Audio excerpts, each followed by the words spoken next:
Dominant Protector. Credit to the author. 5,281-90. Ang mga pangalan po na nandito ay galing sa mga name generator. Kung meron man pagkakatulad sa mga pangalan ng tao o lugar at pangyayari, ito ay tunay na hindi sinasadya. Ngayon mo lang napagtanto. Kumislap ang mga mata ni Linlin na may bahid ng pangungutya. Normal lang sa iba na hindi makapag-react agad. Tutal, maraming beses nang lumitaw ang Jade Esken sa sinaunang mundo ng martial arts. Gayunpaman, si Janfeng ay isang tunay na disipulo ng sekta ng Snow Sword. Matagal bago niya nakilala ang teknik ng martial arts ng kanyang sekta. Talagang mabagal siya sa isang tiyak na antas. Imposible. Talagang imposible. Matagal nang nawasak ang Jade Esken. Saan mo nakuha ang martial skill manual? Hindi pa rin makapaniwala si Janfeng. Hindi naman makatuwiran para sa kanya na maging ganoon katiyak. Minsan na niyang sinubukang linangin ang nagyayelong balat at Jade Esken, at nagbayad pa siya ng malaking halaga para dito. Sa kasamaang palad, nalaman niya kalaunan na wala siyang talento sa larangang ito, kaya sa galit, sinira niya ang kalahati ng manual. Mabuti na lang at tinakpan ito ng kanyang ama, na siyang pangalawang pinuno ng sekta, nang walang nakakaalam. Kung hindi, mapaparusahan sana siya ng husto ng sekta. Kung wala man lang manual ng martial arts, paano niya ito mapauunlad ng matagumpay? May pakialam ka ba dyan? Malamig niyang sabi. Ang mga manual niya ay hindi nga galing sa isang sekta, kundi kay Terence. Sa koleksyon ng arts na ipinadala ni na Melissa at ng iba pa, karamihan sa mga sekta ay mayroon lamang mga panimulang arts at pangunahing martial arts na binili mula sa black market, ngunit may ilang sekta na halos mayroon ng lahat ng sining at martial arts, tulad ng sekta ng Snow Sword na kinabibilangan ni Wei Shenjin. Dahil nahasa na ni Linlin ang dalawang makapangyarihang kasanayan, hindi niya iisiping makarating agad sa Golden Core Stage. Kaya, noong nakaraang buwan bago magsimula ang pagsusulit, ginugol niya ang halos lahat ng kanyang oras at lakas sa kanyang mga bagong kasanayan, ang Jade Esken na pinili ni Terence para sa kanya. Sa totoo lang, ang pangangatawan niya na, Ice Shatterer, ay hindi lubos na nakakatugon sa mga kinakailangan ng Jade Esken. Hindi niya ito magamit sa napakaikling panahon tulad ng Ground Prison at Ice Prison Mirror Shatterer, ngunit ang compatibility ay higit pa sa 80%. Kaya, sa wakas ay nakagawa na siya ng kaunting progreso nitong nakaraang buwan, at ngayon ay naging kapaki-pakinabang na ito. Magaling, mahusay, mahusay. Paano kung mayroon kang Jade Esken?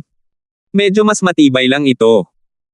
Bukod sa pagpapabilis ng pagkonsumo ng iyong natitirang pisikal na lakas at tunay na chi, hindi mo ako masasaktan. Ano pa ang silbi? Pangiinis ni Janfeng. Bagamat sinusubukan niyang aliwin ang sarili, totoo ang sinabi niya. Ang Jade Esken ay isa lamang defensive martial skill, at wala itong anumang offensive properties. Sa pinakamarami, mas mapapatibay lang nito si Linlin sa mga atake, ngunit hindi ito mababago ang sitwasyon. Gayunpaman, hindi kailanman umasa si Linlin na matatalo si Janfeng, hindi iyon makatotohanan. Gusto lang niya itong pigilan at bigyan ng oras para makatakas si Amara at ang iba pa. Sa ngayon, nagtagumpay ang kanyang plano. Malapit na ang oras. Bigat na ang paghinga ni Linlin. Kung gusto niyang pigilan si Janfeng, hindi sapat na umasa lang sa Jade Esken. Kailangan din niyang lumapit dito at gumamit ng instant strike. Parehong nakakapagod ang mga ito sa kanyang tunay na chi. Bukod pa rito, marami na siyang nagamit nito noon. Ang paghawak ng kalahating oras ng insenso ang limitasyon niya. Kung magpapatuloy siya, mapapagod siya. Huminga ng malalim si Linlin at pinilit na umatras muli si Janfeng na may nyebe. Pagkatapos ay tumalikod siya at tumakbo ng walang pag-aalinlangan. Hehe, hindi ba't napaka-inosente mo para isipin na makakatakas ka sa oras na ito? Malamig na tumawa si Janfeng habang nahabol niya ito. Hindi maituturing na mabagal ang bilis ni Linlin, ngunit halata ang pagkakaiba ng lakas sa pagitan nila. Maliban na lang kung mayroon siyang teknik sa paggalaw ni Terence, halos imposibleng mawala siya.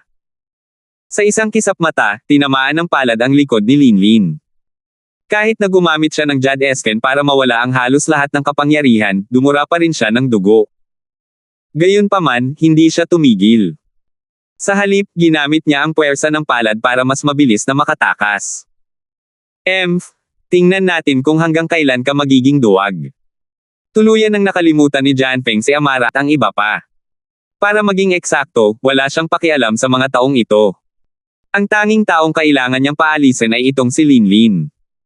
Sa loob ng wala pang isang taon, umunlad siya mula sa maagang yugto ng Foundation Building Realm patungo sa Great Circle ng Foundation Building Realm. Bukod dito, na-master din niya ang mga malalakas na galaw tulad ng pagpipinta sa lupa bilang isang shatterer ng salamin ng bilangguan at yelo. Ngayon, na-master na niya ang Jade Esken na may balat ng yelo. Sa katunayan, nagawa niyang tawirin ang isang buong kaharian at harapin ito ng napakatagal. Ang potensyal na ipinakita ni Linlin ay sadyang nakakatakot. Kasing mayabang at arrogant ni Janfeng, kinailangan niyang aminin na kung patuloy niyang hahayaan ang mga bagay-bagay, baka mayapak siya balang araw sa ilalim ng mga paa ni Linlin. Mas mabuting patayin na lang siya sa duyan ngayon. Kasabay ng isang kislap ng malamig na liwanag, agad na hinugot ni Janfeng ang kanyang espada. Nakaramdam lamang si Linlin ng lamig sa kanyang likod, at agad na sinaksak ang likod ng kanyang puso, na nagdulot ng pagtalsik ng dugo. Hindi siya namatay. Natigilan si Janfeng habang nakatingin kay Linlin na tumatakbo pa rin palayo. Hindi lang siya basta nagpapanggap. Ginamit niya ang lahat ng kanyang lakas, pero hindi niya inaasahan na maliit na sugat lang ang iiwan niya sa likod nito. Ang depensa ng Jade Esken ay talagang kahanga-hanga. Muli. Gusto kong makita kung ilang beses mo maharangan ang espada ko. Pangungot siya ni Janfeng. Sa puntong ito, hindi na itinatago ni Janfeng ang kanyang balak pumatay. Sayang ang pumatay ng isang magandang babae tulad ni Linlin, ngunit maaari pa rin siyang makahanap ng mas magagandang babae. Gayunpaman, kung hahayaan niyang lumaki si Linlin, ang sarili niyang buhay ang malalagay sa panganib. Silang dalawa, ang isa ay humahabol at ang isa ay tumatakas, ay tumawid ng 12-dosenang milya ng masukal na kagubatan sa loob lamang ng wala pang isang iglap. Sa oras na ito, ang likod ni Linlin ay basang-basa na ng dugo, na may mahigit 1 dosenang sugat na may iba't ibang laki. Ang tanging nagawa niya lang ay kumapit gamit ang kanyang Jade Esken. Kung hindi, ang mga sugat na ito ay magiging mga butas na malinaw, at matagal na sana siyang namatay. Gayunpaman, si Linlin ay nasa bingit na ng pagbagsak. Hindi lamang siya nagdurugo ng husto mula sa 12 sugat, kundi ang kanyang pisikal na lakas at tunay na chi ay umaabot na rin sa limitasyon nito. Malapit na. Malapit na. Hindi na ito kalayuan.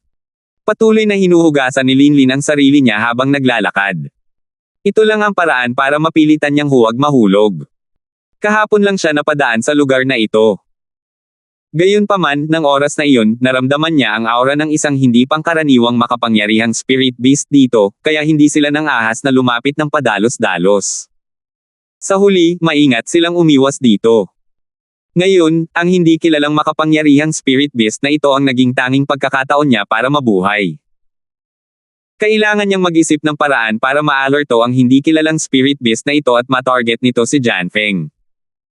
Ito lang ang paraan para makatakas si Linlin sa kalamidad na ito. Wala nang ibang paraan. Ano? Mabilis na napansin ni Janfeng ang abnormalidad. Bilang isang master sa Great Circle ng Gold Core Realm, ang kanyang perception range ay natural na mas malawak kaysa kay Linlin. Sa isang pag-iisip, agad niyang naunawaan ang intensyon ni Linlin. Wala na siyang pakialam sa iba at tumalon ng mataas sa ere. Isang malaking puting liwanag ng espada ang tahimik na bumagsak mula sa langit. Ito ang pinakamalakas na galaw na na-master niya sa ngayon, isang espada ang bumababa sa siyam na langit. Agad na binalot ng anino ng kamatayan si Linlin. Ito ang pinakamalakas na atake ng isang master sa Great Circle ng Golden Core Stage.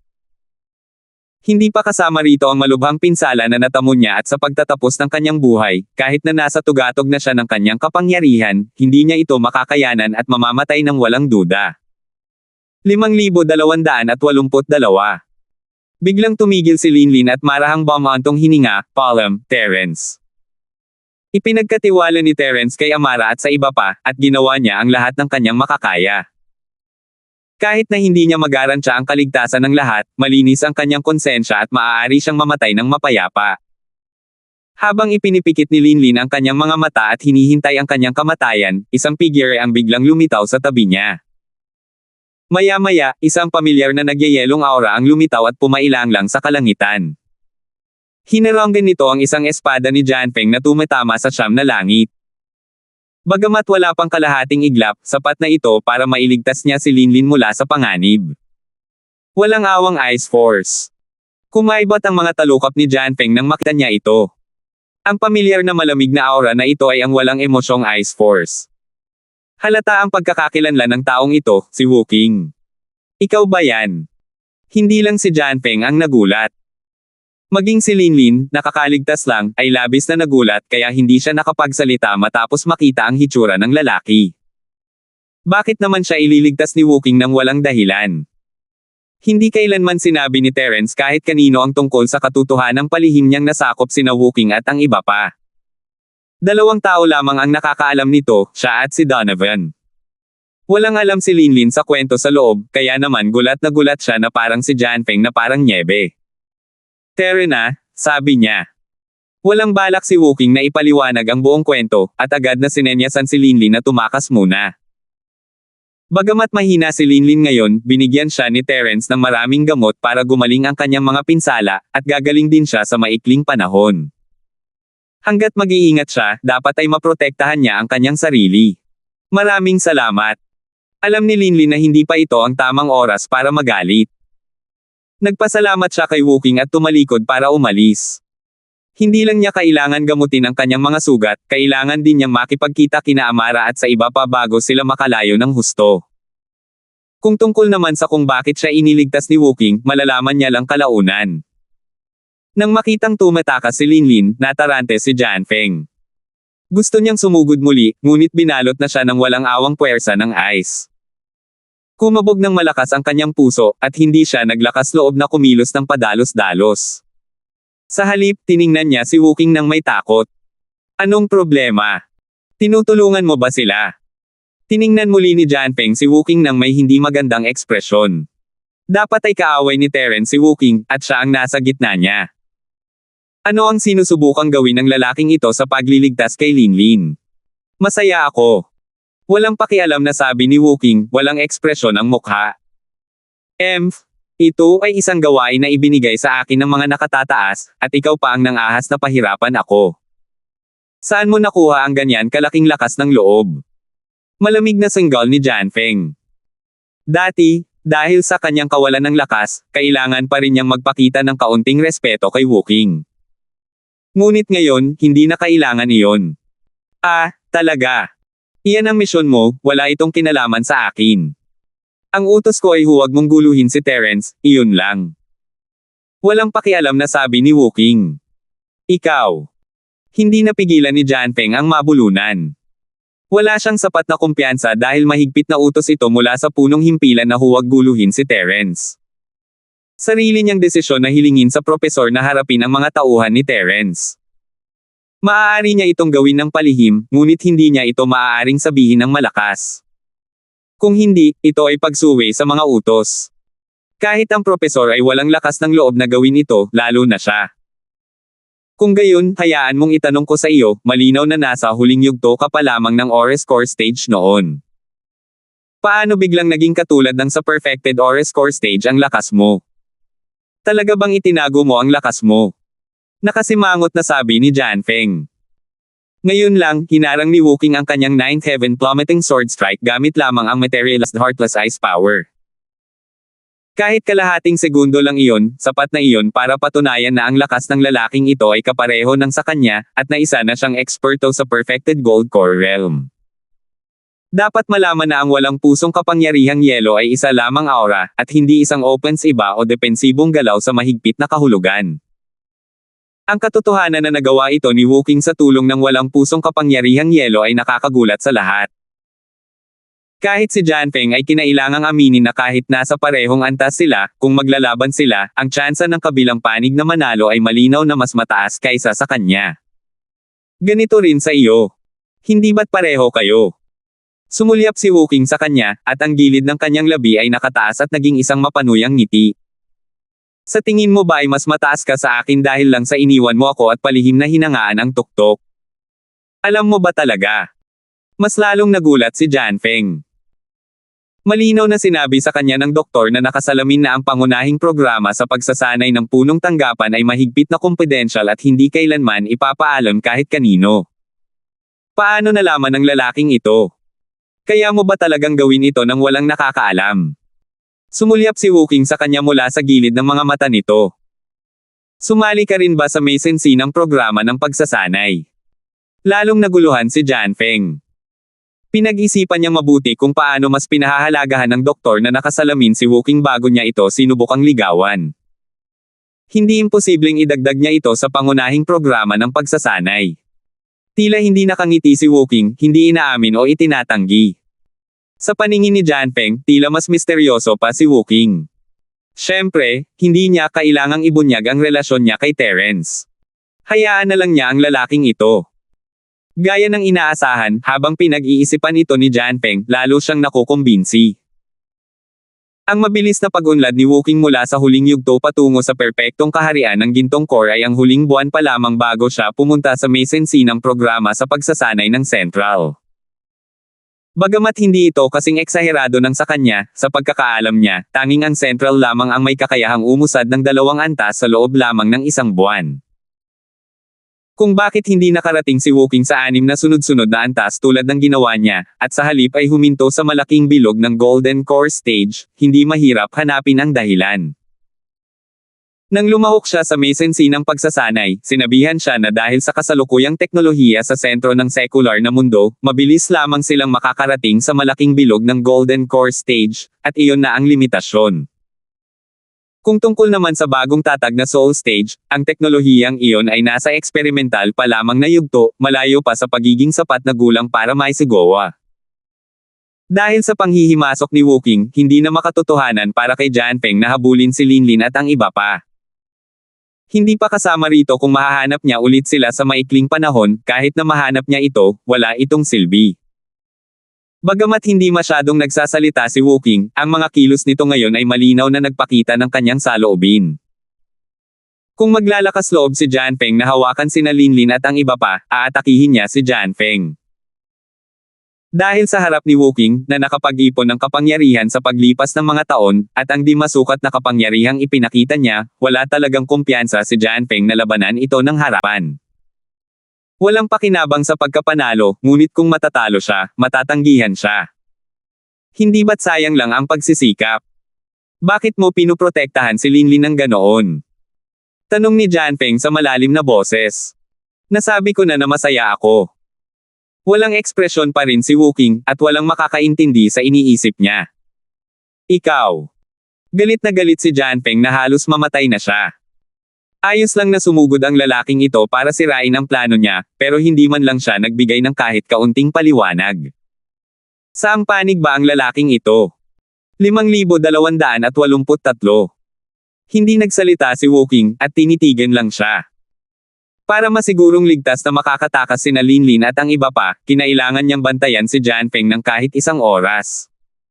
Kung hindi, dahil sa kanilang mahinang lakas, maaabutan sila muli ni Jan Feng sa isang kisap mata. Habang magkaharap silang dalawa, biglang kumaibot ang kanilang mga talukap. Isang malakas at mabangis na aura ng isang spirit beast ang mabilis na papalapit mula sa malayo, at sa isang kisap mata, nakarating na ito sa kanilang harapan. Isa itong butiki, ngunit hindi isang ordinaryong butiki. Mula ulo hanggang buntot, ito ay mahigit 10 metro ang haba, at ang buong katawan nito ay natatakpan ng makakapal na kulay pilak abong kaliskis. Ang malaking bibig nito ay puno ng matutulis na ngipin, at paminsan-minsan, ito ay nagluluwa ng isang bukol ng laway na may masangsang na amoy. Kapag ito ay lumapag sa lupa, ito ay talagang kinakalawang ang isang malalim na hukay, na talagang nakakatakot at nagpapamanhid sa anit ng mga tao. Ang sinaunang higanting butiki. Halos sabay na sabi ni Jan Feng at Wooking.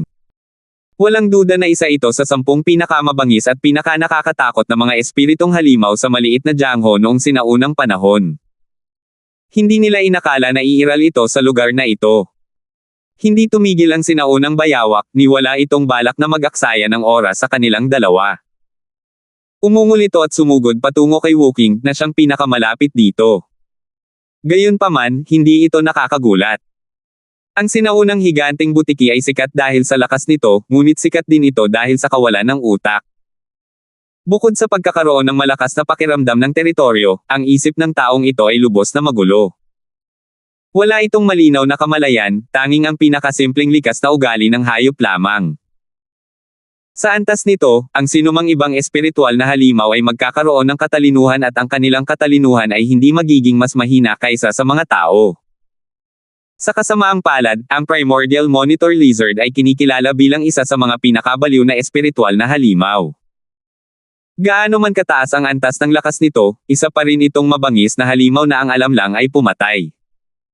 Nang makita ito, bahagyang kumunat ang noo ni Wookiee at mabilis na umatras. Hindi inaasahan, kahit na mukhang napakabigat ng katawan ng sinaunang bayawak, hindi naman ito naging malamaya. Sa kabaligtaran, ito ay napakabilis, at ang bilis nito ay higit pa sa isang ordinaryong eksperto. Maging si Wookiee ay nahuli sa isang kisap mata. Nagulat si Wookiee nang makita niyang kumakagat sa kanya ang mabahong laway ng kabilang panig.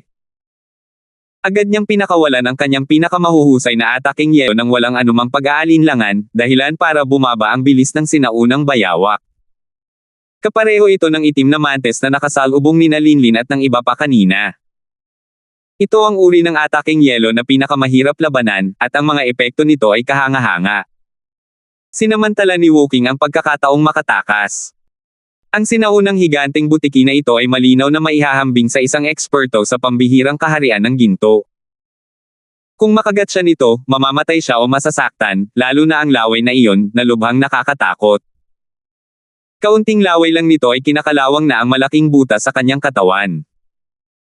Kahit na ang kanyang sigla ay sapat na matibay para mabuhay, siya ay magkakaroon ng mga sakit sa hinaharap, at imposibleng gumaling mula rito habang buhay. Gayunpaman, bago pa man sila makalayo ng mahigit 10 metro sa isa't isa, ang pulang dugong dila sa napakatandang higanteng lizard's mouth ay biglang lumabas na parang matalim na palaso, tinarget si Wookiee. Sa pagkakataong ito, ang bilis nito ay mahigit 10 beses na mas mabilis kaysa sa teknik ng paggalaw nito. Walang paraan si Wookiee para makatakas. Nang malapit na siyang tamaan, mabilis na bumuo ng selyo ang kanyang mga kamay, at isang makapal na pader na yelo ang biglang lumitaw sa likuran niya. Bagamat ang pulang dila ng sinaunang bayawak ay napakabangis at madaling makalusot sa pader na yelo sa isang iglap, ang pader na yelo ay patuloy na kumakapal habang ito ay nababasag. Sa huli, nagawa pa rin itong harangan ang atake ng kahit gaano kalaki. Hay! Ang butiki na ito. Napabuntong hininga si Wookiee ng maluwag, ngunit hindi pa rin nawawala ang takot. Sa kabilang banda, hindi maitago ni Jianfeng ang panghihinayang sa kanyang mukha. Kung sana'y napatay na lang si Wookiee ng matandang butiki ngayon lang. Hindi lang sana siya nabawas ng isang balakid, kundi nabawas din sana ang isang kalaban niya. Parang 2 ibon lang ang napatay niya gamit ang isang bato. Sayang naman. Kahit gamit ang kanyang mga daliri sa paa, nahulaan ni Wookiee ang intensyon ng lalaking ito. Kaya naman, matapos tiisin ang unang bug zone ng pag-atake ng sinaunang higanteng butiki, hindi niya ito pinlanong labanan ng harapan. Tutal, kahit manalo siya, makikinabang lamang si Jianfeng dito. Kaya naman, pinili niyang umatras. Sa kasalukuyang sitwasyon, ang pagpapanatili ng lakas nito ang pinakamahusay na estratehiya. P********. Masyado kang tuso. Malapit nang magsaya si Jianfeng sa kasawian ng babae nang makita niya si Wookiee na tumatakbo papunta sa direksyon niya, habang ang higanteng butiki ay walang humpay na humahabol sa kanya. Sa isang kisap mata, ang lalaki at ang butiki ay nasa harap niya na. Mas mabagal ang reaksyon ni Jianfeng, at agad siyang naiwan ni Wookiee. Kinagat siyang muli ng higanteng butiki na nasa harap niya. Dali-daling itinaas ni Jianfeng ang kanyang espada upang harangan ito, ngunit natuklasan niyang hindi lamang makapal ang balat ng halimaw, kundi masyadong matigas din ang mga kaliskis nitong kulay pilak abo. Hindi lamang kayang durugin ito ng kanyang espada, kundi pinamanhid pa nito ang kanyang kanang kamay, at muntik na niyang mabitawan ang kanyang espada. Kasabay nito, ang sinaunang bayawak na hindi nakatama sa kanyang target ay muling gumamit ng parehong panlilinlang. Lumabas muli ang mapula-pula nitong dila. Bagamat malambot at hindi nakakapinsala, nababalutan ito ng pinaka-nakakakilabot na laway. Hanggat nahawakan ka nito, mamamatay ka na. Medyo nanigas ang katawan ni Jianfeng dahil sa pag-atres. Kung hindi niya nakita ang galaw na ito noon, malamang ay nabigla siya at nakaranas ng malaking pagkatalo. Mabuti na lang at handa siya.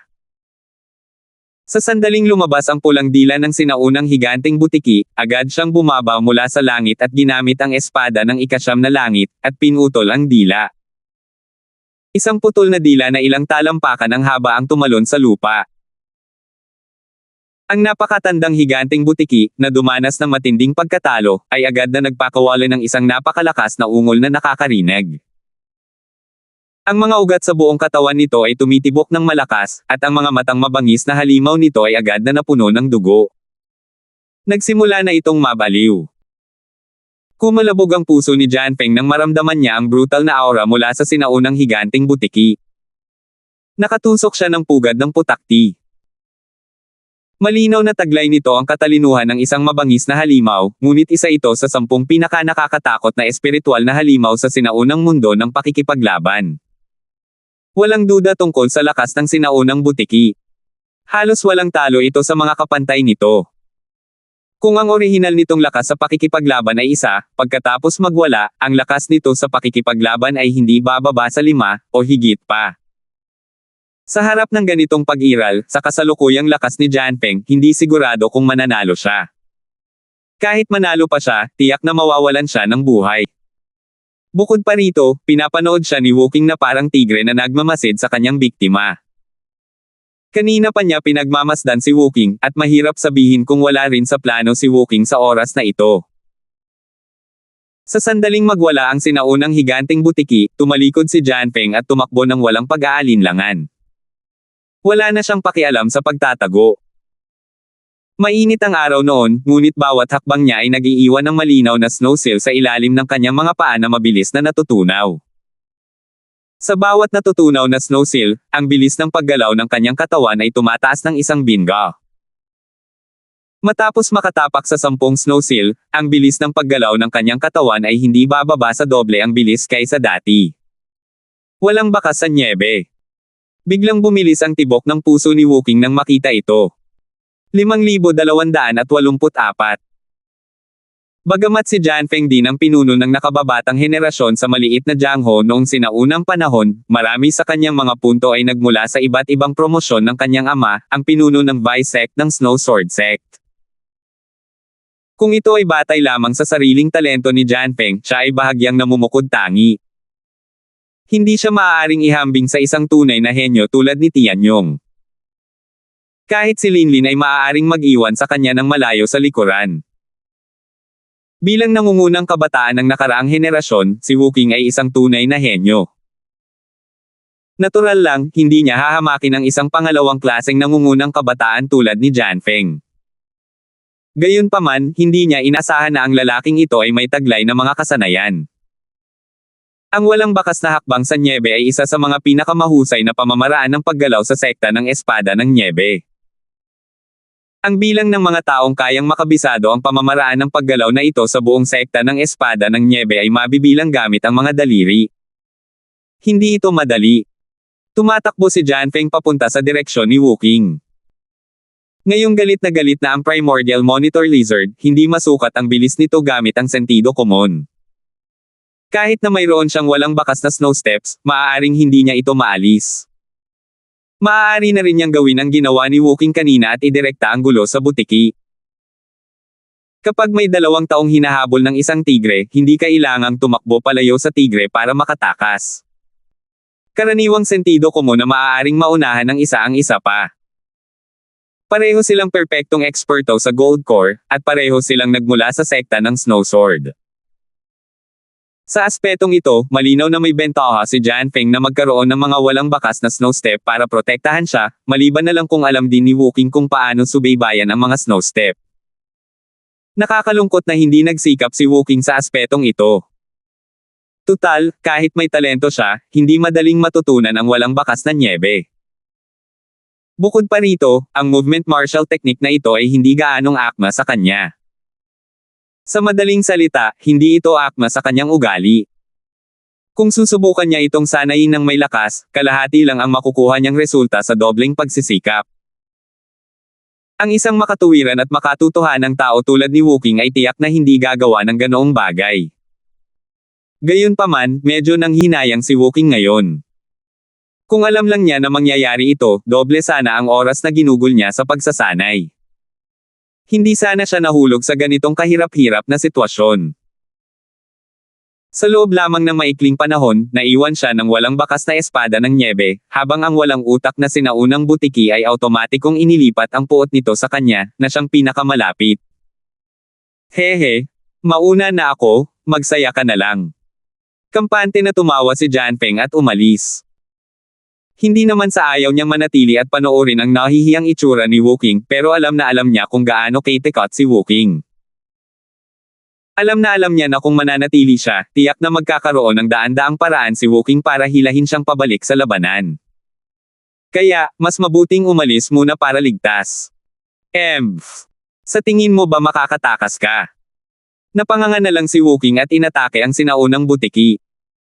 Kasabay nito, sumulyap siya sa direksyon kung saan umalis si Janfeng, ang kanyang mga mata ay kumikislap na may hindi maipaliwanag na kahulugan. Kung mayroong isang taong may napakatalas na banal na sentido tulad ni Terence na naroroon, mapapansin nila na mayroong isang mahinang sinulid na yelo sa dulo ng kanyang daliri, na konektado sa direksyon kung saan umalis si Janfeng. Kasabay nito, nagmamadaling lumapit sina Terence at ang iba pa sa grupo ni Linlin. Gayunpaman, biglang huminto ang clone ng Water Lotus na namamahala sa paggabay kay Terence. Bakit ka tumigil? Kumunat ang noo ni Terence. Nagmamadali siyang makipagkita kina Linlin at sa iba pa, wala siyang oras para sayangin sa lalaking ito.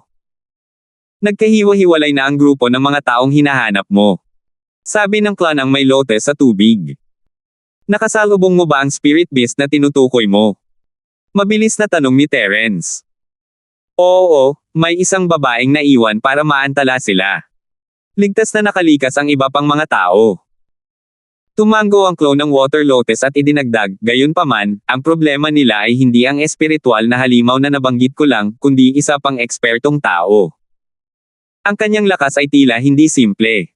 Isang ekspertong tao. Kumaibot ang mga talukap ni Terence. Sa kaalaman ng tagapagtanggol na si Lotus, kung pupurihin niya ang isang taong may pambihirang lakas, ang taong iyon ay tiyak na isang Golden Core Stage Master. At sa pagkakataong ito, ang tanging Golden Core Stage Masters na dumating ay sina Wooking at Janfeng. Dahil kakampi nila si Wooking, ang taong nagpapahirap kay Linlin at sa iba pa ay si Janfeng lamang. Nako, hinahabol ng ekspertong iyon ang babaeng iyon papunta sa teritoryo ng sinaunang butiki. Wala akong magagawa tungkol dyan. Walang magawang ibinuka ng avatar ng Water Lotus ang mga kamay nito. Anong ibig mong sabihin? Bakit wala kang kapangyarihan sa teritoryo ng sinaunang butiki? Tiningnan ito ni Terence, nakakulong ang katawan ng lalaking ito sa espasyo ng Jade, at ang pagkitaw ng buhay nito ay isang iglap lang. Hindi siya natatakot sa anumang panlilinlang. Alam mo ba kung paano ko nalaman ang tungkol sa mga bagay na ito? Tanong ng avatar na parang Water Lotus sa halip na sumagot. Hindi ba tayo umaasa sa mga bulaklak, halaman, at puno na yan? Kumunat ang noo ni Terence. Tama. Malalaman ko lang ang mga bagay na ito sa pamamagitan ng pakikipag-ugnayan sa kanila gamit ang aking sinaunang espiritu. Sa madaling salita, hanggat may mga halaman, mauunawaan ko ang bawat galaw, malaki man o maliit. Gayunpaman, ang teritoryo ng sinaunang butiki ay wala sa ilalim ng aking kontrol. Umiling ang clone ng Water Lotus. Bakit?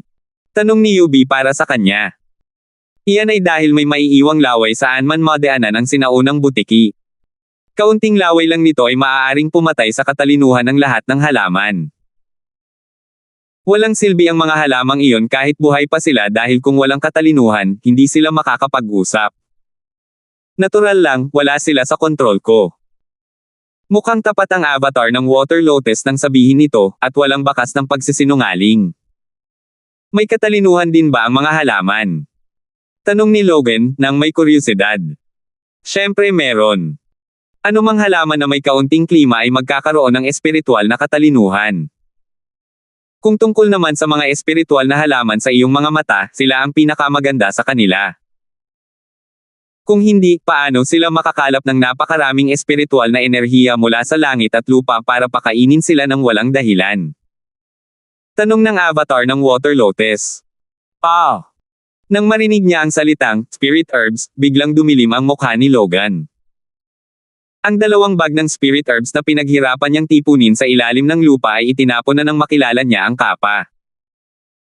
Ngayong nakalabas na siya mula sa Treasure Mountain, wala siyang dala na talagang nagpasakit sa kanyang puso. Ang mahalaga ay nag-aalala si Terence para sa kaligtasan ni Linlin at ang iba pa. Ayaw niyang bumalik kasama nito, at hindi rin siya naglakas loob na bumalik ng mag-isa. Tahimik lamang niyang nararamdaman ang pagdurugo ng kanyang puso. Anong gagawin mo? Tumingin si Yubi kay Terence. Nag-isip sandali si Terence. Sigurado siyang si Linlin ang pumipigil kay Janfeng. Nag-isip siya sandali at sinabing, bukod sa babaeng iyon, nasa panganib pa ba ang iba? Hindi, mukhang kung walang mangyayaring hindi inaasahan, mararating natin ang ilog ng kamalayan. Misteryosong ngumiti ang clone ng Water Lotus. Kung ganoon, dalhin mo ako sa teritoryo ng sinaunang butiki na monitor ngayon na. Agad na desisyon ni Terence. Dahil wala sa panganib sina Amara at ang iba pa, wala nang dapat ipag-alala. Ang pinakamahalaga ngayon ay ang iligtas si Linlin. Hoy! Alam mo ba kung anong klaseng pag-iral ang sinaunang higanteng butiki? Ang teritoryo nito ay isang bawal na lugar para sa karamihan ng mga espiritong hayop. Kahit ang insektong kumakain ng utak na iyon ay hindi basta-basta papasok. Sigurado ka bang gusto mong pumunta? Gulat na sabi ng clone ng Water Lotus. 5,285. Napakalakas ba? Nagulat si Terence, hindi pa siya nakarinig ng sinaunang butiki, pero kahit ang insektong kumakain ng utak ay hindi naglakas loob na pumasok sa teritoryo nito, hindi maikikaila ang lakas nito. Tunay ngang napakalakas nito. Ang sinaunang bayawak ay kinikilala bilang isa sa 10 pinaka-nakakatakot na espiritual na halimaw sinaunang alyansa. Ayon sa alamat, maliban na lang kung ito ay isang bagong silang na halimaw na may kaluluwa, kailangang iwasan ito ng lahat ng mga taong tagapagsakatuparan. Wika ni Yubi upang suportahan ito. Ayos lang kung makapangyarihan lang ito. Sa lugar na ito, bukod sa Panginoong iyon, ako at ang insektong kumakain ng utak ang pinakamakapangyarihan. Kapantay lang natin ito. May isa pang mas mahalagang dahilan kung bakit walang gustong mangasar dito. Wala itong utak. Tumawa ang clone ng Water Lotus. Walang utak. Tiningnan ito ni Terence. Ang pinaka-nakakatakot na bagay tungkol sa sinaunang bayawak ay ang laway nito. Ito na halos ang pinaka-nakakatakot at pinakamasamang laway sa mundo. Ang mga may mahinang pangangatawan ay tiyak na mamamatay kapag hinawakan nila ito. Kahit na malakas ang kanilang pangangatawan, maaari lamang silang magpumiglas habang nasa bingit ng kamatayan at maging isang masasakiting multo mula noon. Hindi na nila maiisip na maging normal na tao muli. Marahil dahil sa sarili nitong laway kaya ang sinaunang bayawak ay isang ganap na walang utak na baliw. Hindi ito makapagsalita. Kung hindi, maaaring kapantay ko ito at ng insektong kumakain ng utak, casual na sabi ng avatar ng Water Lotus. Kakaiba. Kung gayon, mas lalo ko pa itong dapat puntahan at maranasan. Nakapagdesisyon na si Terence at humarap kay Yubi. Dahil si Miss Doreen ay papunta na sa ilog ng kamalayan, dito na tayo maghihiwalay ng landas. Ang sinaunang butiki na binabantayan ay lubhang nakakatakot kaya kinailangan ni Terence na sumugal alang-alang kay Linlin. Kung hindi, kahit siya ay hindi handang harapin ang ganitong bagay. Si Yubi naman ay isang estranghero lamang at natural na hindi susugal. Siya ang nagkusa na sabihin ito upang mabigyan ng paraan ang kabilang panig, upang hindi sila mapahiya. Hindi inaasahan, sinabi ni Yubi, maaari tayong pumunta sa ilog ng kamalayan anumang oras. Isang pambihirang pagkakataon ang makita ang sinaunang butiki. Gusto kong sumama sa iyo. Kuya Linford, wala kang pakialam, di ba? Tiningnan siya ni Terence ng malalim. Alam niyang gustong gamitin ni Yubi ang pagkakataong ito para suklian ang pabor. Tutal, isa naman itong malaking tulong sa kanya. Naisip niya ito at ngumiti, kung gayon, sabay na tayo. Akmang hihingi na sana ni Terence sa clone ng Water Lotus na akayin siya papunta sa teritoryo ng sinaunang higanteng butiki nang biglang ngumiti si Logan, iyan. Senior, magiging pabigat lang ako kung sasama ako sa iyo. Paano kung hindi na lang ako pumunta? Ayon sa gusto mo. Ikinumpas ni Terence ang kanyang kamay. Maaaring makatulong si Yubi, ngunit ang lakas ni Logan ay walang kapantay laban sa isang nilalang tulad ng sinaunang higanteng butiki. Hindi lamang siya makakatulong, kundi hihilahin din niya si Terence pababa. Ang pagpilit sa kanya na sumunod ay hindi naiiba sa pagpapadala sa kanyang kamatayan, kaya mas makabubuti para sa kanya na manatili.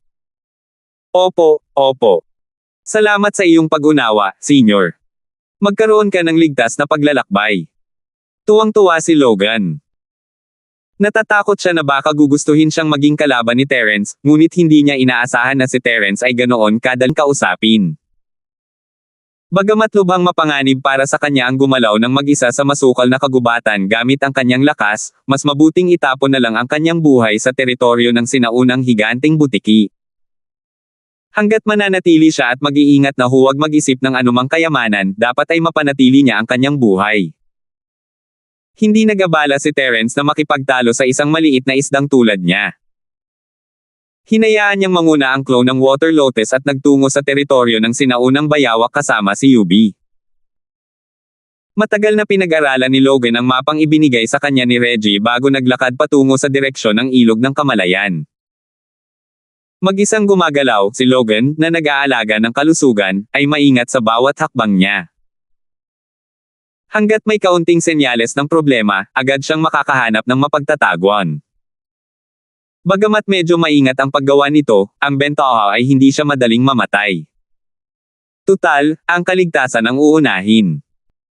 Pagkalipas ng isang oras, biglang tumigil si Logan, na nag-aalaga ng kalusugan, pakiramdam niya ay hindi normal ang katahimikan ng kanyang paligid. Wala siyang pakialam kung may panganib o wala, at mabilis na nagtago sa likod ng puno ng isang malaking puno. Hindi mali ang kanyang intuition. Maya-maya, naramdaman niya ang isang malakas na aura na papalapit mula sa malayo. Gayunpaman, hindi ito isang spirit beast, kundi isang snow sword. Sa sandaling ito, naipagtanggol na ni Jianfeng si Wuking at ang sinaunang higanteng butiki. Habang dumadaan siya sa lugar na ito, bigla siyang naisip, at sa sumunod na sandali, lumitaw siya sa harap ni Lord Logan. Dahil sa maliit na lakas ni Lord Logan, isa lamang pangarap ng isang hanggal na magtago mula sa kanyang banal na pandama. Senior. Senior Brother Zhu. Naku po, Senior Tito Zhu. Nagulat sa kanya si Logan kaya nautal pa siya. Anong ginagawa mo rito? Tanong ni Jianfeng habang sinusuri siya. Kakaiba ba na nandito ako? Hindi maiwasan ni Logan na tumitig ng walang emosyon. Lahat ay patungo sa Ilog ng Kamalayan, at siya naman ay naglalakad sa direksyong ito. Hindi ba't normal lang ito? Siyempre naman, kakaiba. Kung tama ang pagkakatanda ko, dapat kinain ka na ng plant spirit beast na yon. Sabihin mo nga sa akin, paano ka nakatakas? Naningkit ang mga mata ni Jianfeng. Paano? Paano mo nalaman? Nagulat si Logan, isang health maintenance guardian. Hindi pa siya nakakita ng talim ng snow sword mula simula hanggang katapusan. Kalokohan, ang landas na pinili mo ay malamang dumaan sa teritoryo ng plant spirit beast na iyon. Kahit ako ay kinailangan pang magsikap ng husto para makatakas. Gamit ang maliit mong lakas, paano ka nakarating dito ng buhay? Single ni Jianfeng. Maaari ka bang nakipaglaban din sa Protector Water Lotus? Noon lang napagtanto ng health maintenance na si Logan na nauna nang umalis sina Wuking at Jianfeng kaysa sa kanya.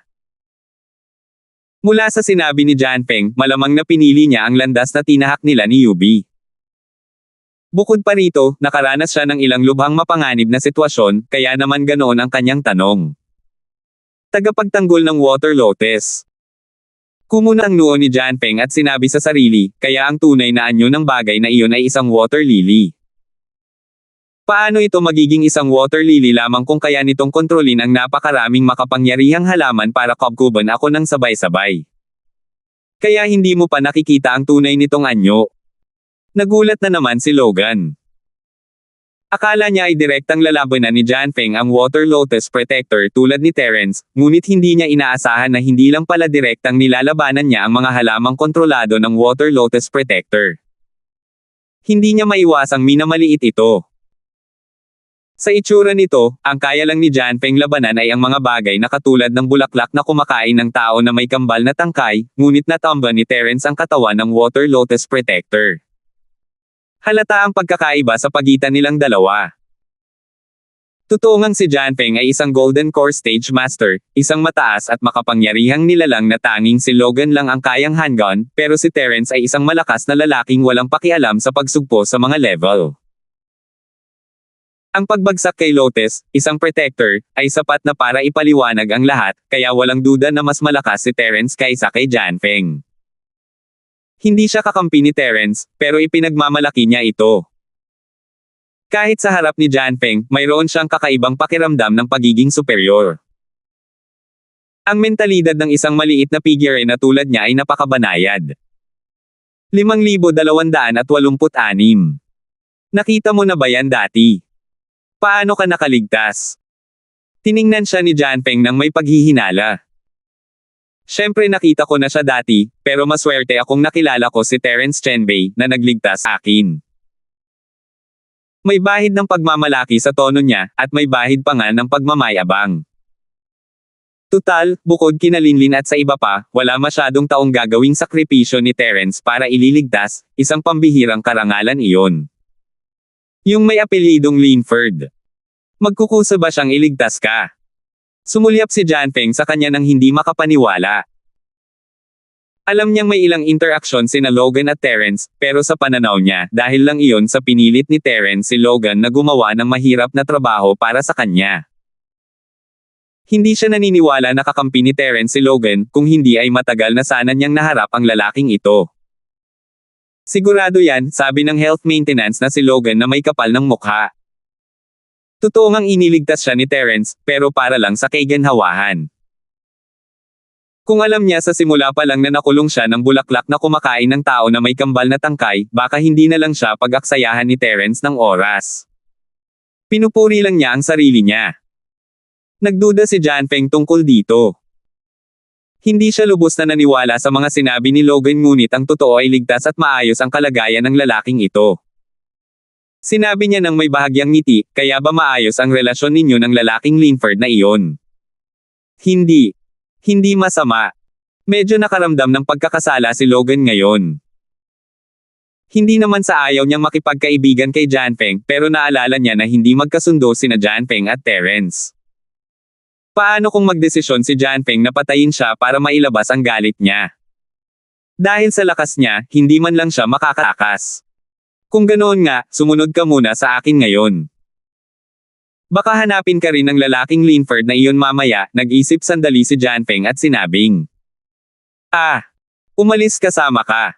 Nagulat si Logan.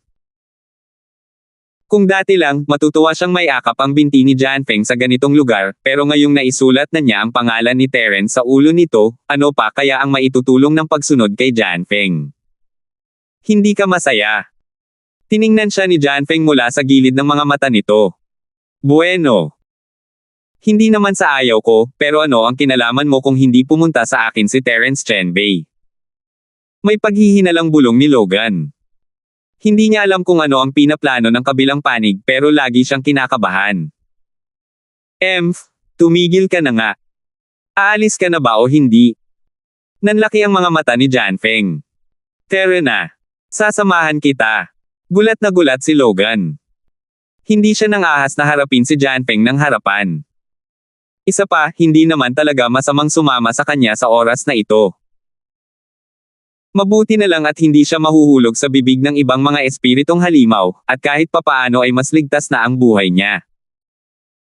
Pero sa pribadong aspeto ng kalusugan, hindi napigilan ni Logan na magmura sa kanyang puso. Walang magandang intensyon ang lalaking ito na isama siya. Kapag dumating si Terence Chenbei dito, ikamamatay ka niya.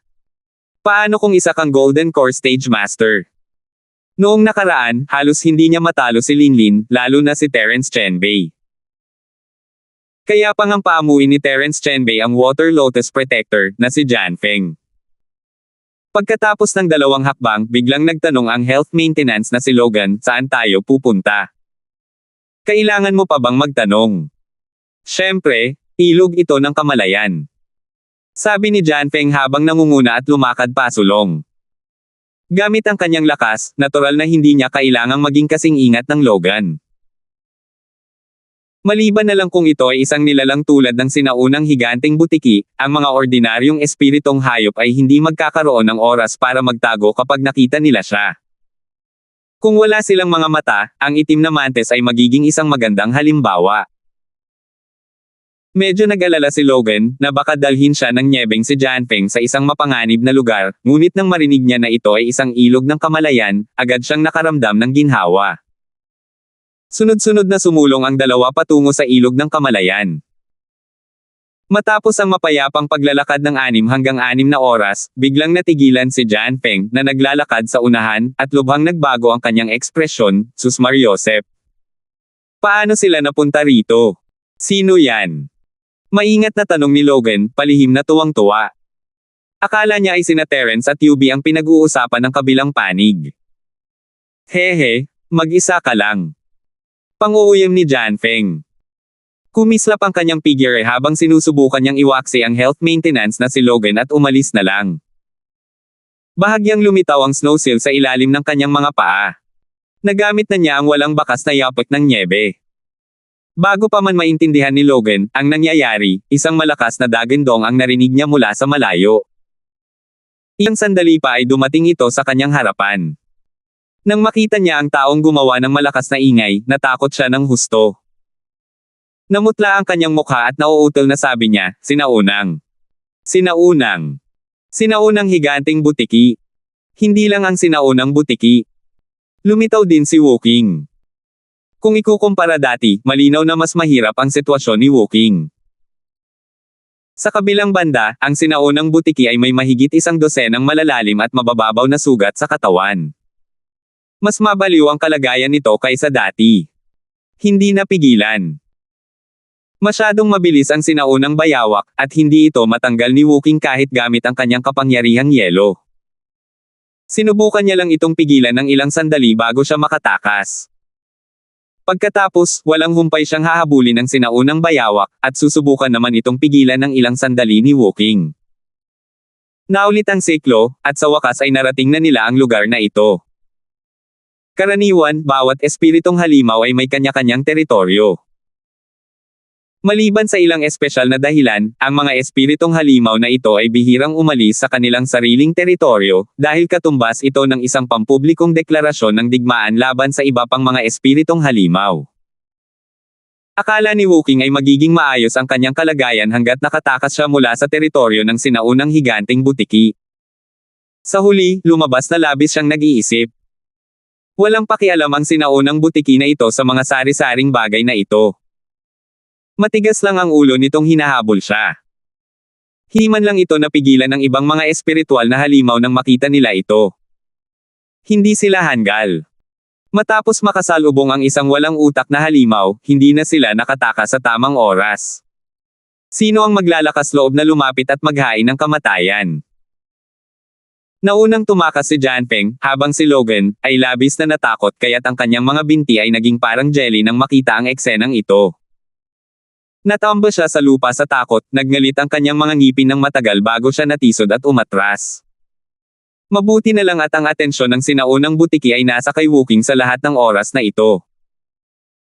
Kung hindi, 12 beses na siyang namatay kung siya ay nahuli sa crossfire habang mahina pa ang kanyang mga binti. Mabuti na lang at wala akong gaanong presensya. Kung hindi, baka nawala na ako ng buhay ngayon.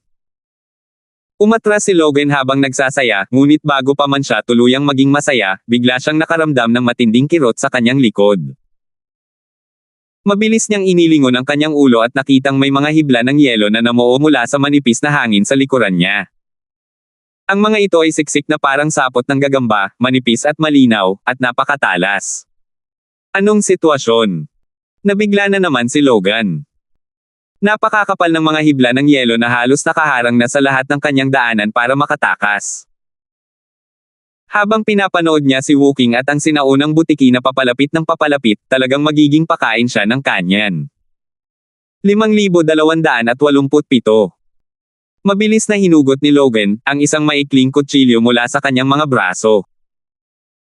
Ito ay isang kayamanan na hindi sinasadyang nakuha niya noong siya ay nasa isang pagsubok noong mga unang taon niya. Kaya nitong hiwain ang bakal na parang putik. Dahil dito, nang hiwain ng kanyang maikling kutsilyo ang mga sinulid ng yelo, wala itong nakitang anumang balakid. Ang ikinagulat ni Logan ay matapos hiwain ng maikling kutsilyo ang mga ito, hindi naputol ang mga sinulid ng yelo. Nakabitin pa rin ang mga ito sa ere, buo. Sandali na natigilan si Logan at bigla niyang napagtanto na ang mga hibla ng yelong ito ay hindi pala solidong mga hibla ng yelo, kundi namuo mula sa banal na sentido. Hindi nakapagtataka na nang hawakan niya ang mga ito sa kanyang likod, nakaramdam siya ng matinding sakit, ngunit hindi nabasag ang kanyang balat at laman, at hindi rin siya dumyugo. Hindi lang si Logan ang nahaharangan ng mga hibla ng yelo. Maging si Jianfeng, na umalis kanina, ay napilitang umatras. Tiningnan niya si Wooking nang may pangit na ekspresyon at sinabing, ano ang ibig sabihin nito? Wala lang yan. Plano ko lang tapusin ito dito. Hindi ka ba sasali sa kasiyahan? Walang ekspresyong sabi ni Wooking. Walang duda na ang mga hibla ng yelong ito na namuo mula sa Diyos-Diyos ang kaluluwa ay gawa niya. Sa tingin mo ba ay mabibitag mo ako gamit ang maliit na panlilinlang na ito? Single ni Jianfeng. Mahuli man o hindi, nasubukan mo na yan ngayon lang, di ba? Habang iniiwasan ni Wooking ang mga atake ng sinaunang butiki, ngumiti siya ng kakaiba. Mas lalong naging hindi maganda ang ekspresyon ni Jianfeng. Tulad ng sinabi ni Wooking. Sinubukan na niya ito. Kung maaalis niya lang ang mga sinulid na yelo ng kaluluwa na pinag-iisang Diyos, hindi na sana siya babalik. Ang mahalaga ay napaligiran na ng mga sinulid na yelo ng kaluluwang pinag-iisang Diyos ang lugar na ito, at walang naiwan na anumang hindi inaasahang pangyayari. Ang lugar na ito ay naging isang hola na walang patutunguhan. Halatang ayaw ng harapin ni Wooking ng mag-isa ang sinaunang higanting butiki.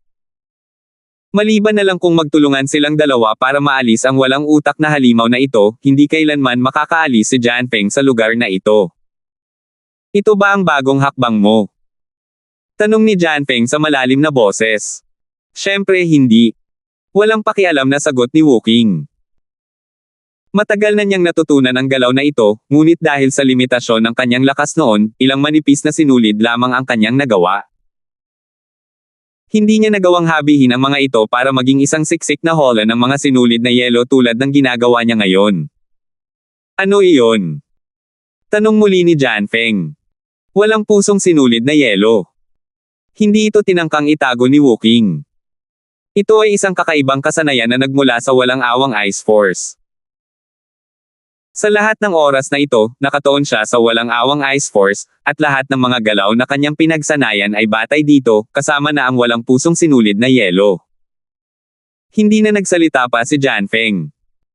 Bagamat hindi na mas mababa ang lakas niya kaysa kay Wooking sa panlabas na anyo, napakabilis niya naman itong nakamit. Isa sa mga hindi maiiwasang disbentaha ay ang kakulangan niya ng pundasyon. Hindi pa rin niya kayang makabisado ang maraming kapangyarihan sa antas ng perpektong Gold Core Realm, lalo na ang kanyang dinidiyos na kaluluwa, na siyang pinakamalaking kahinaan niya. Dahil dito, ang mga walang emosyong hibla ng yelo na naipon mula sa dinidiyos na kaluluwa ay walang magagawa sa kanya. Sa kabilang banda, bagamat mabilis na tumaas ang lakas ni Wooking, mayroon naman siyang pundasyon ng isang maagang yugto ng Golden Core Cultivator. Bukod dito, ang kanyang likas na talento ay mas mataas kaysa kay Jianfeng, kaya mas mahusay siya kung ikukumpara.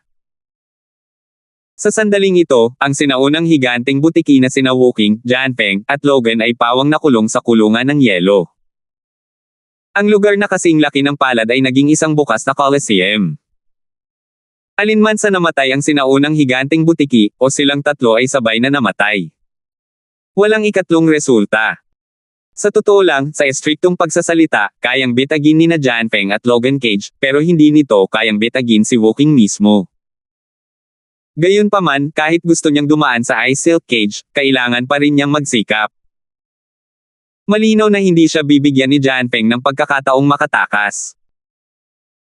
Bagamat nakakatakot ang sinaunang butiki, kung sina Wuking at Janpeng ay tapat na magtutulungan, hindi sila mahihirapan sa kanilang lakas bilang mga perpektong eksperto sa Gold Core Realm. Nakakalungkot na pareho silang may kanya-kanyang lihim na motibo. Isa ng marangal na ugali para sa kanila na huwag pahirapan ang isa't isa sa oras na ito. Mula simula hanggang katapusan, iisa lang ang kanilang ginawa, at iyon ay ang maghanap ng paraan upang mailipat ang puot ng sinaunang butiki sa isa't isa. Gayunpaman, laking gulat ng lahat nang makitang nakaligtas si Logan, isang health maintainer, sa ganoong kapaligiran. Marahil ay dahil sa mahina ang kanyang lakas. Kahit nagawin niya ang lahat para ilipat ang agron sinaunang bayawak sa kanya, hindi ito tatagal ng higit sa ilang segundo. Sa makatuwid, hindi namamalayang itinuring siya ni Wuking at Janpeng bilang isang di nakikita, na nagpapahintulot sa kanya na makatakas sa kalamidad na ito. Matapos ang oras na ginugol bago masunog ang isang patpat ng insenso, ang labanan ay umabot na sa sukdulan. Dahil sa pag-iwas sa mga responsibilidad, sina Wuking at Janpeng ay talagang nasa lubos na kawalan laban sa sinaunang butiki. Pareho silang nababalot ng alikabok, habang ang sinaunang butiki ay lalong lumalaban ng mas mabangis. Kung magpapatuloy ito, silang dalawa ay maaaring maging pagkain ng sinaunang butiki. Dalawang kuya, tumigil na kayo sa pangungulit. Hindi ba pwedeng tapusin muna ninyo ang butiki na ito bago kayo maglaban? Kung hindi, matatapos tayong lahat. Nag-aalalang sigaw ni Logan mula sa gilid. Kung talagang matatalo sina Wuking at Janpeng, hindi rin siya mabubuhay. Nagkatinginan sina Wuking at Janpeng. Alam nilang hindi nila kayang magpatuloy ng ganito. Magiging biro lang kung mamamatay sila rito ng magkasama. Nanguna si Wuking at sinabing, pigilan mo sila, ako ang magiging pangunahing umaatake. Sige. Walang pag-aalinlangang pagsang-ayon ni Janpeng. Mayroon siyang napakatalino na teknik sa pakikipaglaban tulad ng walang bakas na snow steps, kaya hindi magiging mahirap para sa kanya na matumbok ang sinaunang butiki sa maikling panahon. Hindi rin siya mangangailangan ng maraming pagsisikap. Sa kabilang banda, si Wuking, na namamahala sa pangunahing atake, ay mas pagod sa pisikal. Sa ganitong paraan, mayroon pa rin siyang kalamangan. Nagtulungan silang dalawa, at agad na lumabas ang mga resulta. Matapos makuha ni Janpeng ang atensyon ng sinaunang higanteng butiki, sandali lamang na naipon ni Wuking ang kanyang lakas at bigla siyang pinakilos. Gamit ang kanyang palad bilang talam, ang malamig na hangin dito ay mabilis na namuo at naging isang napakanipis at maitim na asul na talam na yelo. Tinutok niya ang sinaunang higanteng butiki at tinaga ito. Ito ang walang awang hiwa na nagwawakas ng buhay. Mabilis ang reaksyon ng Primordial Monitor Lizard. Mabilis itong umiwas matapos maramdaman ang panganib. Sa kasamaang palad, ang malaking katawan nito ay naging pabigat sa sandaling ito. Gaano man ito kabilis, hindi nito lubos na naiwasan ang atake. Tinamaan ng malalim na asul na talam ng yelo ang buntot nito. Dati, ang todong suntok ni Janpeng ay nabigong masira ang depensa ng kulay pila kabong kaliskis nito. Ngunit sa pagkakataong ito ay ang desperadong walang awang hiwa ni Wuking, at ang buong buntot ay naputol mula sa ugat. Nagkalat ang dugo sa lahat ng dako, at ito ay napaungol sa sakit. Tapos na. Tuwang-tuwa si Logan Sheng nang makita ito, ngunit natulala siya. Hindi lamang hindi nahulog ang sinaunang butiki na ito matapos maputol ang buntot nito, kundi naging mas marahas pa ito at nagdulot ng kaguluhan kaysa dati. P********. Hindi ba siya namatay? Nabigla si Janpeng at sinampal palayo ng kuko. Mabuti na lang at hindi siya nadamay ng laway, kung hindi, patay na sana siya. Maging si Wuking ay may natitirang takot habang pinapanood niya ito. Ang sinaunang bayawak ay nawalan na ng dila at buntot, at sa lohikal na pagsasalita, dapat ay malubhang nasugatan ito. Gayunpaman, ang kasalukuyang kalagayan nito ay mas nakakatakot kaysa dati. Parehong tumaas ng malaki ang atake at bilis nito. Paano nila ito malalabanan? 5,288. Dahil sa harap ng isang halimaw na hindi sumusunod sa sentido komun, lahat ay talagang nalilito. Kung nagsanib puwersa sina Wuking at Janfeng para maglaban, baka may pagkakataon silang manalo. Ngunit ang problema ay bihira na silang magtulungan kahit minsan. Malaki ang natamong talo ni Janfeng sa pagkakataong ito, at imposibleng aktibong pigilan niya ang mas marahas na sinaunang higanteng butiki. Lumala ang sitwasyon, at naging delikado ang sitwasyon ng lahat. Kung magpapatuloy ito, malamang na tuluyan silang malipol at malilibing sa duguan na bibig ng sinaunang butiki. Sa oras na ito, 3 figure ang lumitaw sa harap ng lahat. Tuwang-tuwa si Logan. Walang iba kundi sina Terence, Yubi, at ang Water Lily clone na nangunguna sa daan. Dahil hindi nagawang makipag-ugnayan ng clone ng Water Lotus sa mga halamang nahawahan ng laway ng sinaunang higanteng butiki, ang tanging paraan para mahanap nila ang kinaroroonan ng sinaunang higanteng butiki ay ang kalkulahin ang teritoryo ng sinaunang higanteng butiki sa pamamagitan ng pag-aalis at pagkatapos ay subukan ang kanilang swerte sa teritoryo nito. Kung aasa sila sa hanggal na pamamaraang ito, aabutin sila ng kahit isang buong araw bago mahanap ang sinaunang higanteng butiki. Mabuti na lang at naakit ni Wuking ang sinaunang higanteng butiki palabas, at nagawa nilang makarating sa tamang oras sa pamamagitan ng pagkalkula sa lokasyon ng mga halamang nawala na sila ng kontak. Ano? Mabilis na sumulyap si Terence at kumunat ang noo. Akala niya ay hinahabol ng sinaunang butiki si Linlin. Hindi niya inaasahan na wala rito si Linlin, ngunit sa halip, nakita niya si Wuking at ang dalawa pa. Senior, iligtas mo ako. Mabilis na sigaw ni Logan, isang health maintenance guardian. Simula nang mapaamo niya ang Water Lotus Protector, halos walang talo ang posisyon ni Terence sa puso niya. Naisip niya na hanggat kikilo si Terence, hindi magiging problema ang isang simpleng sinaunang higanteng butiki. Isa lamang siyang perpektong tagapagtanggol ng pundasyon. Ano ang silbi niya? Sa kabilang banda, si Janfeng ay puno ng paghamak. Kahit siya at si Wuking, dalawang tagapagtanggol ng Peak Gold Core, ay walang magawa laban sa sinaunang butiki na ito, kaya ano ang saysay ng pagpunta ni Terence? Hindi nagkomento si Terence. Kung si Janfeng lang ang pinagmamasdan ng sinaunang butiki, hindi niya ito titingnan kahit isang beses. Pero si Wuking ay isa sa mga tao niya, at hindi niya ito basta-basta maaaring baliwalain. Gusto mo ba silang iligtas? Medyo nag-aalangan si Yubi. Hindi niya alam ang tungkol sa relasyon ni na Terence at Wuking, ngunit alam niyang sina Janfeng at Wuking ay may sama ng loob kay Terence. Walang dahilan para sumugal siya para iligtas sila. Tutal, hindi biro ang sinaunang butiki. Ayos lang, walang problema. Sabi ni Terence habang tumatakbo palapit. Mag-ingat ka sa mga hibla ng yelo. Mabilis na paalala ni Wuking sa kanya, ngunit bago pa man niya matapos ang kanyang sasabihin, nawala na si Terence nang walang bakas. Nang muling lumitaw siya sa susunod na sandali, nasa loob na siya ng kulungan ng yelo, at nakasakay sa ulo ng galit na sinaunang butiki. Napakurap ang mga mata ng lahat sa pinangyarihan, isa pala itong sinaunang higanteng butiki. Kaunting laway lang at tapos na. Hindi ba't masyadong matapang si Terence? Hindi mo alam ang lugar mo. Pinipilit mo pa ring magpanggap na matapang sa oras na ito. Pangiinis ni Janfeng nang may paghamak. Kahit siya, isang jinda na mayabang, ay hindi nang ahas na maging mayabang. Halata na si Terence ay nagyayabang lang sa harap ni Yubi. Bakit pa siya sasakay sa ulo ng sinaunang butiki? Pero hindi siya pinansin ni Terence, at mahinahong inabot ang ulo ng butiki gamit ang isang kamay. Akala ng lahat ay gagamit siya ng isang malakas na kasanayan sa pakikipaglaban, ngunit ang buong kamay niya ay bumaon ng walang anumang pagtutol. Kakaibang eksena ang nangyari. Maya-maya, biglang humupa ang galit na higanteng butiki. Dahan-dahan ang hinailan ni Terence ang kanyang kamay, at nang tuluyan itong mabunot, napagtanto ng lahat na may kulay abong singsing sa paligid ng kanyang kamay.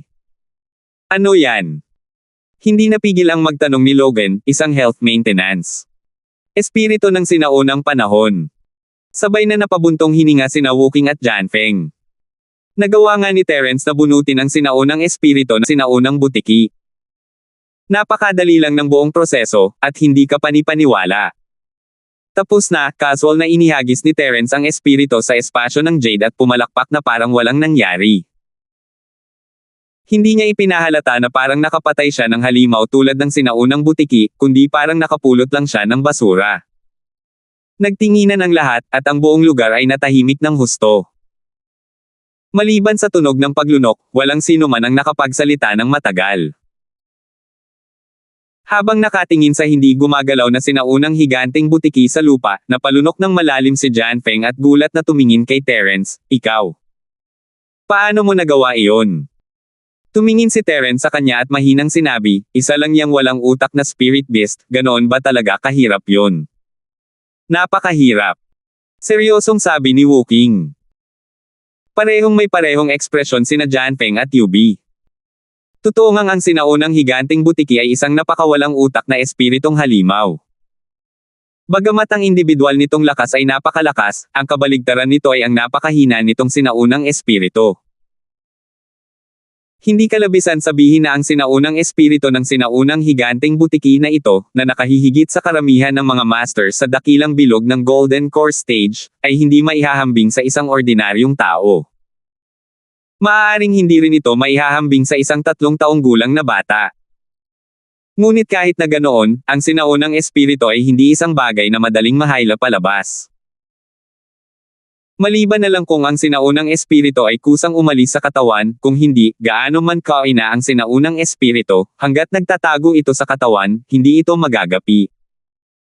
Sa kaalaman ng lahat, hindi pa nagkaroon ng ganitong pangyayari.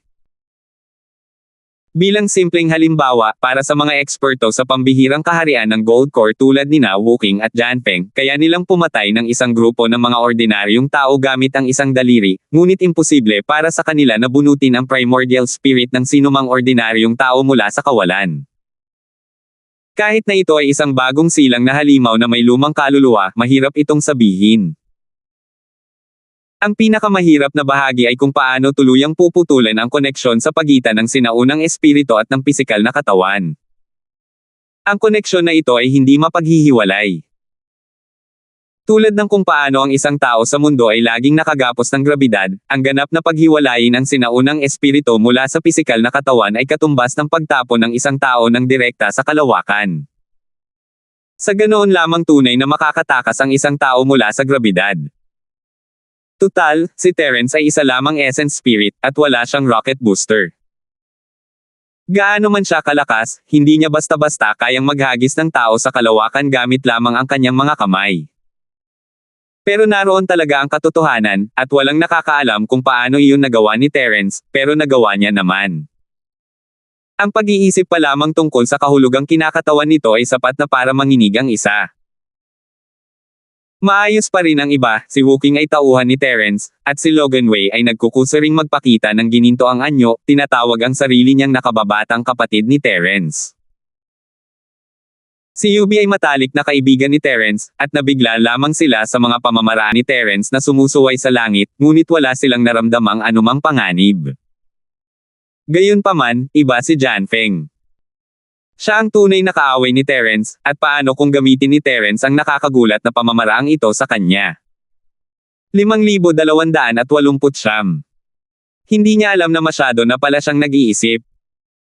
Ang kasanayan ni Terence ay magagamit lamang sa mga walang utak na halimaw tulad ng sinaunang bayawak. Wala itong silbi laban sa mga Golden Core Stage Masters na tulad niya. Hindi pa kasama rito ang mga Golden Core Stage Masters, kahit ang mga Foundation Stage Masters ay hindi maaapektuhan. Magagamit lamang ito laban sa mga normal na tao. Gayunpaman, hindi alam ni Jan Feng ang impormasyong ito. Para siyang ibong nagulat sa tunog lamang ng pana, at ang kanyang puso ay napuno ng takot. Bagamat isa na siyang dalubhasa sa dakilang bilog ng yugto ng Jindan, walang malaking pag-unlad sa kanyang espiritual na kamalayan, na halos siyang pinakamahinang kawing, kaya hindi niya maiwasang matakot. Nang makita ang mga mata ni Terence na nakatingin sa kanya, nang inig si Jan Feng at mabilis na ngumiti, natatakot na baka mag-isip si Terence ng masama, "Maraming salamat sa iyong tulong." Sinabi niya iyon, pero gusto niyang patayin si Terence ngayon din. Ang lalaking ito ay isang klasikong walang utang na loob na lobo. Hindi na kailangan. "Wala ako rito para sayo," sabi ni Terence, habang kinukuskus ang kanyang mga labi. "Kung gayon, Maghiwalay na tayo rito. Si Jan Feng ay labis na maingat nang sabihin niya ito, natatakot na bigla siyang atakihin ni Terence. Bagamat naroon pa rin si Wooking, ang kanyang kakampi, at hindi talaga siya naniniwala na si Terence, na nasa peak foundation stage pa lamang, ay maaaring talunin siya, isang peak golden core stage, ang eksena ngayon ay masyadong nakakagulat. Hindi kayang kalkulahin ng taong ito gamit ang sentido komon. Gaya ng inaasahan, ayaw siyang bitawan ni Terence ng ganoon na lang. Pinigilan niya ito, teka lang. Ano ang gusto mo? Agad na nagbantay si Jan Feng na parang may kalaban na kalaban. Kasabay nito, sinubukan niya ang lahat para senadoryasan si Wooking gamit ang kanyang mga mata, umaasang tutulungan siya nito na harapin si Terence. Kahit na pareho silang may kanya-kanyang lihim na motibo noong nakikipag-ugnayan sila sa sinaunang butiki, sila pa rin ang mga tao ng Central. Naniniwala siya na hindi siya tatalikod ni Wooking dahil sa prinsipyo, dahil katumbas iyon ng pagtataksil kay Central. Ang hindi niya alam ay hindi pala kasama niya si Wooking, kundi kasama ni Terence. Masyado siyang nag-iisip ng mga bagay-bagay. Nasaan si Linlin? Tinitigan siya ni Terence ng masama. Bagamat hindi niya alam ang nangyari pagkatapos nilang makapasok sa teritoryo ng sinaunang higanteng butiki, sigurado siyang hinahabol na ni Jan Feng si Linlin bago pa ito. Walang duda tungkol dito. Ayos lang sana kung ligtas at maayos si Linlin, pero kung may mangyari sa kanya, hinding-hindi pa kakawala ni Terence si Jan Feng. Nakatakas na siya. Mabilis na sagot ni Jan Feng. Talaga. Nag-alinlangan si Terence, pero umorder siya ng clone ng Water Lotus, tingnan mo. Nang marinig ito, natigilan si Jan Feng. Ngayon niya lang napansin ang hindi pamilyar na mukha sa tabi ni Yubi. Hindi niya maiwasang magtaka kung saan nanggaling ang taong ito. Halos may impresyon siya sa lahat ng mga sinaunang disipulo na lumahok sa paglilitis, ngunit walang ganoong tao. Isa pa, gusto ni Terence na imbestigahan niya ang usapin ni Linlin, paano niya gagawin iyon. Sa sandaling ito, humakbang si Wooking at sinabing, tunay ngang nakatakas si Linlin. Nakita ko mismo ang pag-alis niya. Ganoon ba? Nakahinga ng maluwag si Terence. Hindi na niya kailangang isipin pa na si Wooking pala ang nagligtas kay Linlin mula kay Jan Feng. Sa pagkakataong ito, sinabi rin ng clone ng Water Lotus, ligtas na nakatakas ang babae at kasama na ngayon ang grupo ng mga tao mula kanina. Mabuti naman. Tumanggaw si Terence. Pwede na ba akong umalis? Hindi na naglakas loob si Jan Feng na magtagal pa. Hindi na niya hinintay ang sagot ni Terence at mabilis na umalis. Kasabay nito, sinabi niya kay Wooking nang may pagkadismaya, hindi mo ba tatanggalin ang sirang holo mo? Kumunat ang noo ni Wooking at tumingin kay Terence. Nang makitang hindi tumutol si Terence, ikinumpas niya ang kanyang kamay para tanggalin ang mga walang pusong hibla ng yelo. Hindi nagatubiling gamitin ni Jan Feng ang walang bakas na snow steps at agad na nawala. Para sa kanya, si Terence ay mas karapat-dapat katakutin kaysa sa sinaunang higanteng butiki. Tumingin si Terence sa direksyong tinahak ng lalaking ito, habang malalim ang iniisip. Sa katunayan, dapat patay na ang lalaking ito dahil sa pag-atake kay Linlin at sa iba pa dahil lang kay Jan Feng, pero masyadong mababa ang kasalukuyang antas ni Terence. Hindi madaling harapin ang isang peak Jindan. Siyempre, hindi naman sa hindi siya kayang lumaban ng totoo. Tutal, nasa panig niya si Wooking, isang peak gold core cultivator. Ang problema ay si Terence mismo ay parang palaso sa dulo ng kanyang paglipad, at hindi siya kayang lumaban. Gayunpaman, hindi ito ipinakita ni Terence sa kanyang mukha. Pinanatili niya ang kanyang kalmadong ekspresyon at tumingin kay Wooking, anong nangyayari sa lalaking ito? Parang may hindi kayang ipaalam sa amin. Matapos itong pag-isipang mabuti, ang mga kilos ni Jan Feng ngayon ay lubhang kakaiba. Totoo na nabigla siya sa mga nakakagulat na pamamaraan ni Terence, ngunit isa pa rin siyang perpektong eksperto sa gintong core, at si Wooking ay kakampi niya sa pangalan. Hindi niya kailangang matakot kay Terence, at hindi niya kailangang tumakas ng ganito. Tiyak na may nangyayari. Tama. Mula nang pumasok siya sa trial ground na ito, palihim na siyang kumikilos. Naguguluhan din ako, kaya sinusundan ko siya. Hindi ko palang alam ang intensyon niya. Tumanggaw si Wooking. Dahil nga rito kaya niya nailigtas si Linlin sa tamang panahon. Kung hindi, paano magkakaroon ng ganitong pagkakataon sa isang napakalaking lugar tulad ng sinaunang trial ground? Hindi kanya napansin. Medyo nagulat si Terence. Pareho silang nasa tuktok ng Gold Core Realm. Kahit na matibay ang pundasyon ni Wukong, hindi siya dapat nakapaglakad ng matagal nang hindi napapansin. Hindi ordinaryong tao si Jianfeng, kaya hindi dapat ganoon kabagal ang kanyang mga pandama, di ba? Meron ako nito. Itinaas ni Wukong ang kanyang kamay, at isang hindi nakikitang sinulid na yelo ang pumulupot sa dulo ng kanyang daliri. Ito ay konektado sa direksyon na iniwan ni Jianfeng, at walang duda na ang kabilang dulo ay tiyak na nasa katawan ni Jianfeng. Hindi nakakapagtaka. Biglang naintindihan ni Terence. Gamit ang walang pusong ice silk na ito bilang gabay, kailangan lang ni Wukong na manatili sa malayo sa likuran niya. Hindi niya kailangang lumapit sa saklaw ng pananaw ng kabilang panig. Hanggat hindi nalalaman ni Jianfeng ang tungkol dito, hindi niya kailanman matatakasan ang paghabol nito. Kung gayon, ako. Tanong ni Wukong. Gawin mo ang gusto mo. Bantayan mo pa rin siya. Nagkataon lang na nag-aalala rin ako sa lalaking ito, ikinumpas ni Terence ang kanyang kamay. Dahil nang ahas si Jianfeng na atakihin si Linlin at ang iba pa, hindi maiiwasan na magkaroon ng pangalawang pagkakataon. Dahil binabantayan siya ni Wukong, matatapos niya ang nakatagong panganib na ito.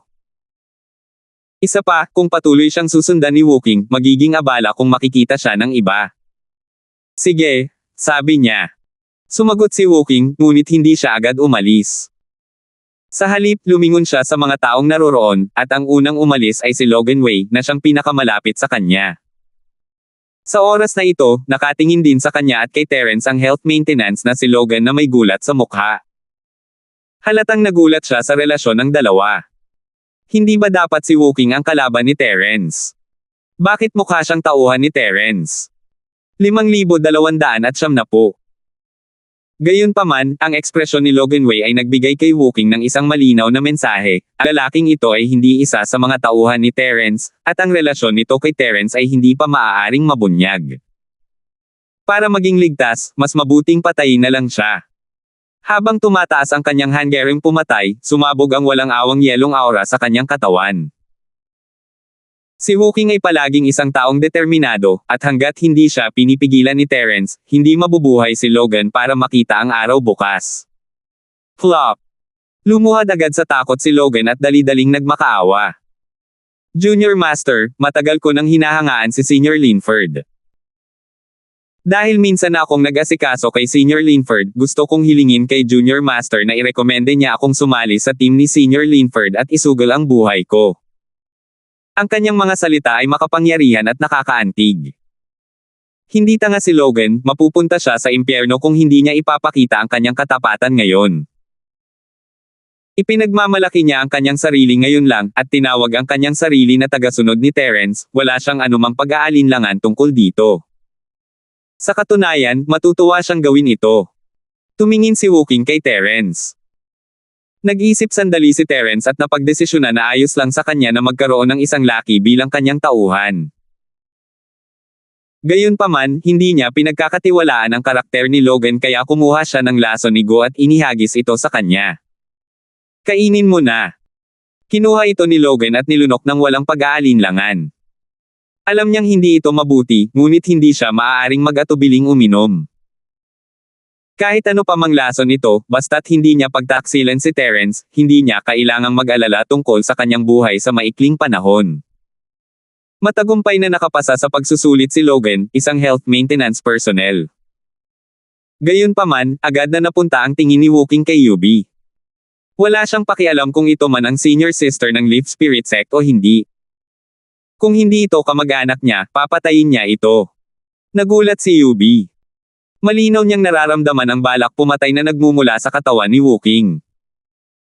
Dahil sa lakas niya, wala siyang paraan para protektahan ang sarili sa harap ni Wukong. Mabilis na tiniyak sa kanya ni Yubi, huwag kang mag-alala, hindi ko sasabihin kahit kanino. Humarap si Wukong para tanungin si Terence. Ang ganitong uri ng garantiya ay puro kalokohan lamang para sa kanya.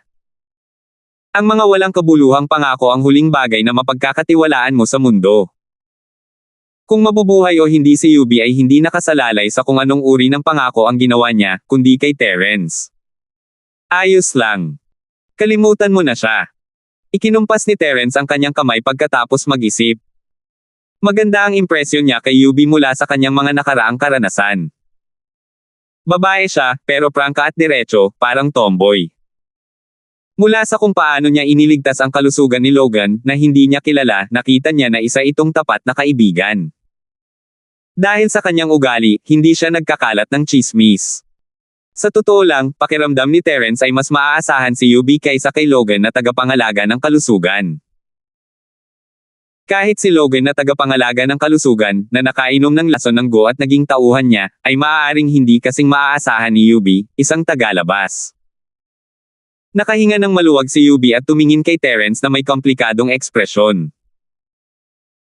Pakiramdam niya ay isang mahirap unawaing tao si Terence, at kasabay nito, mas lalo niya itong pinagkakatiwalaan. Tutal, ang tiwala ay bagay na para sa isa't isa. Kapag may nagtitiwala sa iyo, natural lang na magtitiwala ka rin sa ibang tao. Kaagad pagkatapos, nabaling ang tingin ni Wooking sa clone ng Water Lotus, ngunit sa pagkakataong ito, hindi na niya kailangang magtanong. Si Terence ang nagkusa, huwag kang mag-alala. Isa itong spirit beast na kakaaamo ko lang. Espirituhang halimaw. Sandaling tumigil si Wooking, at pagkatapos ay nagbago ang kanyang ekspresyon. Gulat niyang sinabi, maaari kayang ito ang utak sa likod ng mga halamang iyon. Sinundan niya si Janfeng hanggang dito. Si Janfeng ay dumanas na ng mga halamang iyon dati, at hindi siya naiiba. Medyo natatakot pa rin siya sa mga panganib. Tama iyan. Ipapakilala ko ito sa iyo.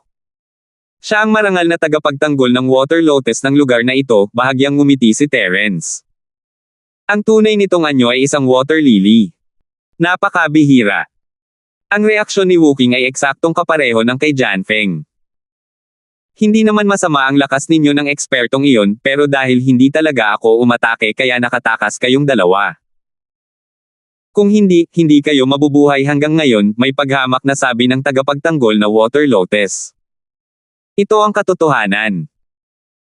Maliban na lang kung matagpuan ni na Wooking at Janfeng ang tunay nitong katawan tulad ni Terence, at kasabay nito, kailangan nilang ikulong ang tunay nitong katawan gamit ang isang pamamaraan tulad ng Jade Space, na magpapawala ng bisa sa walang emosyon nitong sinaunang balon.